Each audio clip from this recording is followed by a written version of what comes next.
రైతు సోదరులకు గుడ్ న్యూస్గా చెప్పవచ్చు. త్వరలో డ్రోన్లపై సబ్సిడీ ఇవ్వడం జరుగుతుంది.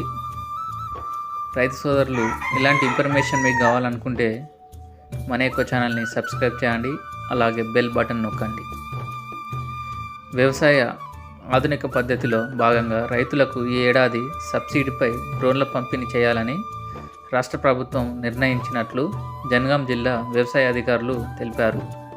బుధవారం ఉదయం వారు మాట్లాడుతూ, రాష్ట్రంలో రైతులు ఆధునిక సాగు పద్ధతుల వైపు మళ్లించడానికి ఇప్పటికే ట్రాక్టర్లు, దుక్కు దున్నే యంత్రాలు, వరి కోత యంత్రాలు, రోడ్ వేటర్లు, పవర్ టిల్లర్లు తదితర ఆధునిక సాంకేతిక పరికరాలు సబ్సిడీపై అందజేస్తున్నట్లు రాష్ట్ర ప్రభుత్వం తెలిపింది. రైతులకు డ్రోన్లు సబ్సిడీపై ఇచ్చేందుకు ఏర్పాట్లు చేస్తున్నట్లు తెలిపారు. దీనికి సంబంధించిన మార్గదర్శకాలు త్వరలో ఖరారు కానున్నట్లు వ్యవసాయ శాఖ అధికారులు తెలిపారు. ఇలాంటి ఇన్ఫర్మేషన్ కోసం మన యొక్క ఛానల్ని సబ్స్క్రైబ్ చేయండి, అలాగే బెల్ బటన్ నొక్కండి. Thank you for watching. Thank you.